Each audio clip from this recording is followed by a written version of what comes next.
Students to IITN सरकारी को subscribe कीजिए और बेल आइकन को भी प्रेस कीजिए ताकि आप कोई वीडियो मिस ना कर सकें। तो देखिए बच्चों, आज की जो हमारी क्लास है उसमें हम लोग पढ़ेंगे धीमी गति से सीखने वाले बालक। ठीक है, अब देखिए छात्र कई प्रकार के होते हैं। अब उनमें से प्रतिभाशाली बालक हम लोग पढ़ चुके हैं। ठीक है, सामान्य बालकों का कोई अध्ययन है नहीं इसमें। ठीक है, तो सामान्य बालक जो होते हैं उनके बारे में बताया जाए तो उनकी बुद्धि लब्धि वगैरह क्या होती है, सब कुछ सामान्य होता है। वो सब कुछ सामान्य गति से चलते हैं, वो नॉर्मल वे में सब कुछ करते हैं। और जो प्रतिभाशाली बालक होते हैं वो सामान्य से अधिक होते हैं, और जो धीमी गति से सीखने वाले जो बालक होते हैं वो सामान्य से कम होते हैं। ठीक है, क्योंकि जो आपकी जो किताब है, जो आपकी साहित्य प्रकाशन की जो पुस्तक है, उसमें सामान्य गति से सीखने वाले बालकों के बारे में कोई विशेष विवेचना नहीं दे रखी है। तो आइए देखिए, इसको पढ़ते हैं। मनोवैज्ञानिक क्रिक ने 1962 में सामान्य एवं प्रतिभाशाली बच्चों की पहचान उनके द्वारा सीखे गए कार्यों की सीखने की गति के आधार पर की। ठीक है, तो मनोवैज्ञानिक क्रिक ने ये बताया कि देखिए कोई बच्चा है। ठीक है, मतलब मनोवैज्ञानिक क्रिक ने ये बोला कि मुझे कोई बच्चा ला करके दे दो और मैं परीक्षण के माध्यम से बताऊंगा कि ये बच्चा सामान्य में आता है या प्रतिभाशाली बालक में आता है या धीमी गति से सीखने वाले बालकों में आता है।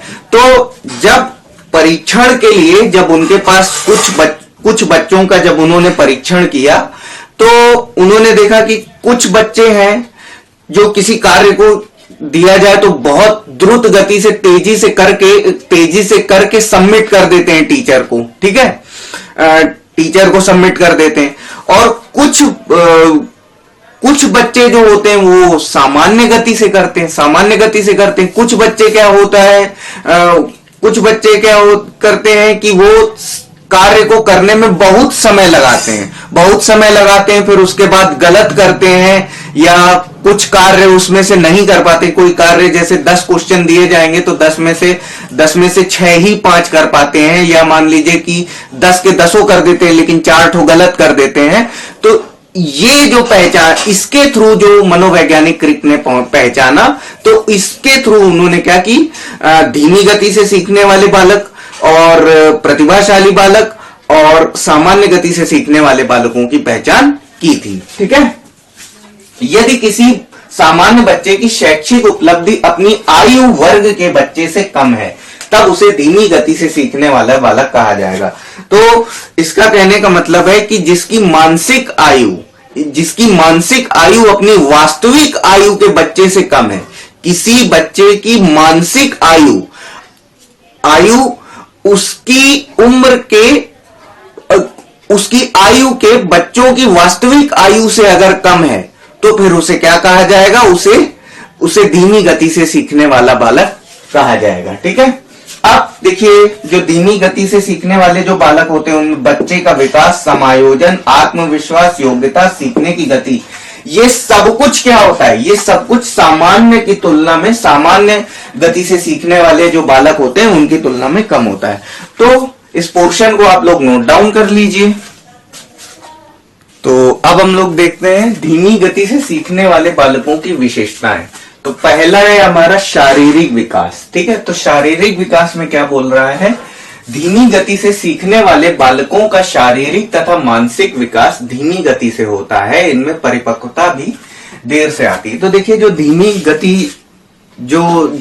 गति से जो सीखने वाले जो बालक होते हैं उनका जो शारीरिक विकास होता है वो सामान्य की तुलना में क्या होता है, ज्यादा धीमी गति से होता है। और इसके कई सारे फैक्टर्स होते हैं। उनको निर्देशन की कमी होती है और उनके अंदर आत्मविश्वास नहीं होता है, और उनका जो परिवार जो होता है वो भी पिछड़ा होता है, ये भी उसका एक रीजन है। तो ये सारे कारण होते हैं जिनकी वजह से क्या होता है कि जो शारीरिक विकास होता है धीमी गति से सीखने वाले बालकों का, मानसिक धीमी गति से सीखने वाले बालकों का उनसे कमजोर होता है जो सामान्य गति से सीखते हैं। ठीक है, ये साफ सुथरे कपड़े नहीं पहनते हैं, आत्मविश्वास की इनमें कमी होती है, सामाजिक गुणों का लोप होता है। तो इनमें जो सामाजिक गुण होते हैं उनकी भी इनमें कमी होती है। ठीक है, सामाजिक गुणों की कमी पाई जाती है धीमी गति से सीखने वाले बालकों में। ये सामाजिक नहीं होते हैं, ये किसी से मिलने जुलने में इनका हैप्पीनेस इंडेक्स जो होता है ना तो बढ़ता है ना कम होता है, एक कांस्टेंट बना रहता है। मतलब ये किसी से मिलने जुलने के बाद ये ज्यादा प्रतिक्रिया नहीं व्यक्त करते हैं, ये न्यूट्रल रहते हैं।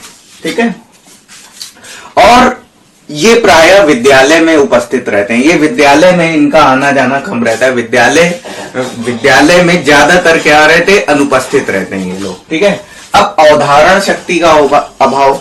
तो अवधारण शक्ति से आशय यह है कि देखिए, अवधारण शक्ति जो होती है वो स्मरण शक्ति पर डिपेंड करती है।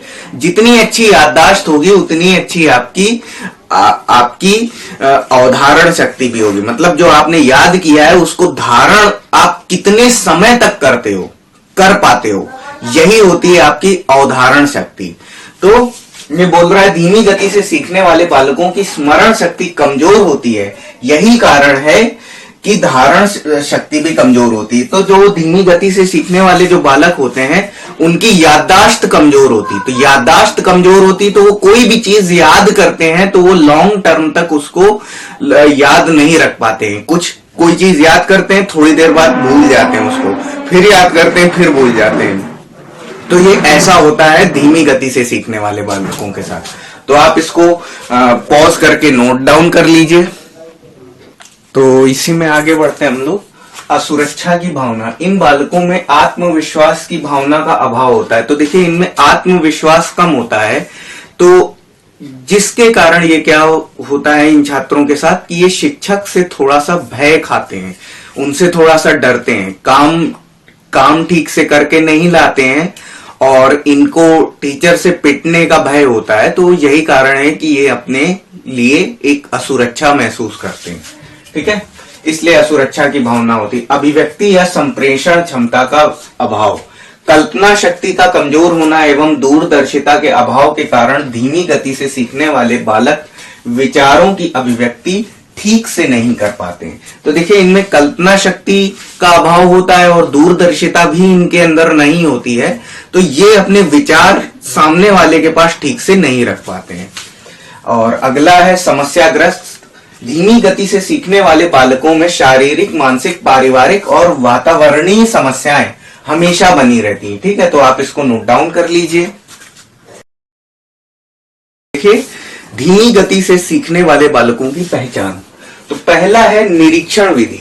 तो निरीक्षण विधि में है छात्रों के विभिन्न क्रियाकलापों का निरीक्षण करके। तो देखिए, इस विधि में क्या किया जाता है, छात्र जो भी एक्टिविटीज होती हैं, जो भी एक्टिविटीज में जिनमें परफॉर्म करता है, क्या क्या उसके वीक पॉइंट्स होते हैं, क्या क्या छात्र की कमजोरियां हैं, इन सब के बारे में एक विशेष जानकारी जो होती है शिक्षक एक प्राप्त करता है और उन्हीं पर वो क्या करता है, वो वर्क करता है और उन्हीं को निरीक्षण विधि के माध्यम से वो क्या करता है, दूर करता है। तभी क्या कर सकते हैं कि पहचान के बाद जो धीमी गति से जो सीखने वाले जो बालक हैं, तो इनकी जो भी कमी होती है उनका निराकरण उसके माध्यम से करा जाता है। ठीक है, दूसरा है एकल अध्ययन विधि।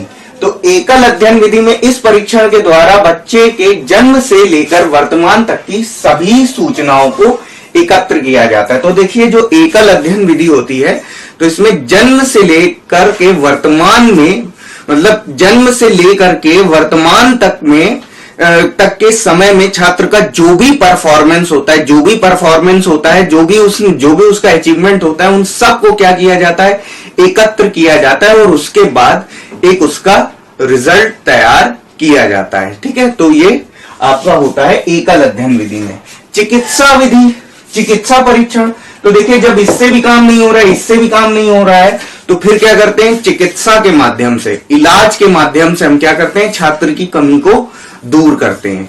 ठीक है, तो चिकित्सा के माध्यम से हम क्या करते हैं, चिकित्सा के द्वारा धीमी गति से सीखने वाले बालकों की पहचान की जाती है। तो इसमें चिकित्सा के माध्यम से हम डॉक्टरी सलाह के माध्यम से हम क्या करते हैं कि जब छात्र को जब समस्या होती है तो उसको हम चिकित्सा के माध्यम से उस समस्या का निराकरण हम करते हैं। ठीक है। व्यक्तित्व परीक्षण, तो व्यक्तित्व परीक्षण में हमसे क्या बोल रहा है, व्यक्तित्व परीक्षण के द्वारा बच्चे के सामाजिक, मनोवैज्ञानिक तथा संवेगात्मक गुणों का बोध होता है। ठीक है। तो व्यक्तित्व परीक्षण में सामाजिक, संवेगात्मक और मनोवैज्ञानिक गुणों का इसमें बोध होता है। और देखिए इसमें क्या किया जाता है, यदि बच्चे के व्यवहार और समायोजन क्षमता में कमी पाई जाती है। ठीक है। तो देखिए जब बच्चा क्या करता है कि ये सभी गुण उसके अंदर विद्यमान नहीं होते हैं और इन सब में ही उसको समायोजन करने में समस्या होती है, मतलब इन्हीं में वो जब ढल नहीं पाता है, तो हम क्या करते हैं कि हम उसकी पहचान कर लेते हैं कि ये कैसा बालक है, ये धीमी गति से सीखने वाला बालक है। ठीक है। तो आप वीडियो को पॉज करके ये सब नोट डाउन कर लीजिए। तो देखिए इसी में आगे बढ़ते हैं। धीमी गति से सीखने वाले बालकों की पहचान में ही आपका आखिरी पॉइंट है बुद्धि परीक्षण।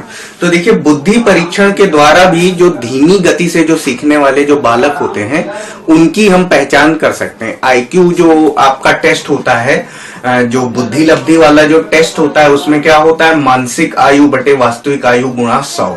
तो उसमें भी हम क्या करते हैं कि हम आंकड़ों की मदद से हम क्या कर सकते हैं कि कैलकुलेशन के द्वारा हम पता कर सकते हैं कि जो छात्र है वो कैसा है, जो बालक है वो कैसा है, धीमी गति से सीखने वाला है या नहीं है। ठीक है। अब आइए बालकों के धीमी गति से सीखने के कारण। ठीक है। तो बालकों के धीमी गति से सीखने के कारण क्या होते हैं, पहला तो है आपका आर्थिक स्थिति या गरीबी। ठीक है। तो आर्थिक स्थिति अगर परिवार की अच्छी नहीं होती है तो जो साधन जो यूज करते हैं, जो संपन्न परिवार के जो बच्चे होते हैं जो साधन यूज करते हैं, जैसे कि कंप्यूटर होता है, उनके पास एंड्रॉयड फोन होता है, और उनको जो पढ़ाने वाले जो शिक्षक होते हैं उनके पास स्मार्ट बोर्ड होता है। तो इन सब के द्वारा इन सब का जब अभाव रहता है, कई चीजों का जब अभाव रहता है सीखने वाले छात्रों के पास, तो इन सब से प्रॉब्लम होती है और ये कारण छात्रों के लिए कहीं ना कहीं हो सकता है, जिसके कारण जो छात्र होते हैं वो क्या होते हैं, धीमी गति से सीखने वाले छात्र हो जाते हैं। दूसरा, परिवार के सदस्यों का मानसिक स्तर। तो देखिए एक तो प्रभाव आपका जेनेटिक भी होता है कि जैसे कि भाई परिवार में जितने भी लोग हैं वो अगर धीमी गति से सीखने वाले हैं तो उसके जो जीन्स का जो प्रभाव होता है वो बच्चों पर भी आता है और उस जिसके कारण क्या होता है कि जो छात्र होते हैं वो धीमी गति से सीखने वाले होते हैं। ठीक है। और तीसरा आपका क्या है, तीसरा है संवेगात्मक घटक। ठीक है। तो संवेगात्मक घटक में जो होता है, जो छात्रों के जो संवेगों में अस्थिरता पाई जाती है, उसके कारण भी जो छात्र होते हैं वो क्या होते हैं, धीमी गति से सीखने वाले हो जाते हैं। ठीक है। और व्यक्तिगत घटक जो होते हैं वो छात्र के अपने होते हैं, मतलब अपने स्वयं के कारणों से जिम्मेदार होता है छात्र। ठीक है। तो आप वीडियो को पॉज करके ये सब नोट डाउन कर लीजिए। तो अब देखिए इसमें आगे बढ़ते हैं हम लोग, धीमी गति से सीखने वाले बालकों की समस्याएं क्या हो सकती, धीमी गति से सीखने वाले बालकों की समस्या क्या हो सकती है। पहला है ज्ञान अधिगम समस्याएं। ठीक है। मतलब जो ज्ञान छात्रों को शिक्षक के द्वारा प्रदान किया जा रहा है उसको धारण करने में समस्या हो रही है। दूसरा, भाषा एवं वाणी की समस्याएं। छात्रों को भाषा का ठीक से ज्ञान ना होना, और जो वाणी होती है, जो शिक्षक जैसे शिक्षक बोलता है और वो आवाज छात्र को क्लियर नहीं होती है, तो वो भी एक समस्या हो सकती है। दूसरा है श्रवण प्रत्यक्षीकरण की समस्या है। ठीक है। तो श्रवण प्रत्यक्षीकरण की समस्या ये हो सकती है कि छात्र को ठीक से सुनाई नहीं देता है, तो ये भी एक समस्या हो सकती है, जिसके कारण से छात्र क्या है, धीमी गति से सीखने वाला बालक है। ठीक है। अब धीमी गति से सीखने वाले बालकों की शिक्षा, ठीक है। तो धीमी गति से सीखने वाले बालकों की शिक्षा किस प्रकार होनी चाहिए, ये हमारे सामने सवाल है। तो देखिए, पाठ्यक्रम का लचीलापन, ठीक है, दैट मीन्स जो पाठ्यक्रम होना चाहिए वो एक फ्लेक्सिबल होना चाहिए, उसमें फ्लेक्सिबिलिटी होनी चाहिए। जो सिलेबस होना चाहिए वो ना तो बहुत ज्यादा कठिन हो ना बहुत ज्यादा आसान हो, एक फ्लेक्सिबिलिटी हो उसमें, ऐसा हमारे पास सिलेबस करिकुलम होना चाहिए, ठीक है। दूसरा, शिक्षक द्वारा बच्चे का अवलोकन। तो छात्र जब शिक्षक क्लास में पढ़ाते हैं तो प्रत्येक छात्र पे शिक्षक की नजर होनी चाहिए। छात्र को देखना चाहिए कि छात्र का बिहेवियर कैसा है, पढ़ते समय उसका कैसा बिहेवियर है।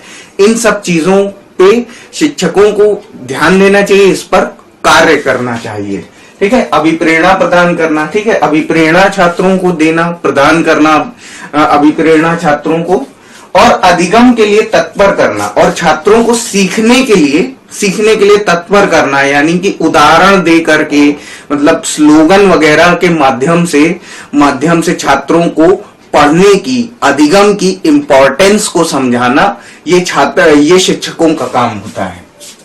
क्रियात्मक विधियों के द्वारा शिक्षा होनी चाहिए, दैट मीन्स जो एक प्रैक्टिकल अप्रोच हो सकती है उसके द्वारा शिक्षा होनी चाहिए, ठीक है। और व्यवहारिक आयाम के द्वारा शिक्षा। तो व्यवहारिक आयाम के द्वारा जब शिक्षा होती है तो इसमें क्या होता है, जो रोजमर्रा की जिंदगी से जब हम कोई एग्जाम्पल उठा लेते हैं तो उसके द्वारा शिक्षा देना भी बहुत ज्यादा जरूरी होता है। तो ये आप सब वीडियो को पॉज करके नोट डाउन कर लीजिए, ठीक है। तो आज की क्लास में इतना ही। All right, fair enough, God bless you all, and this is the end of class.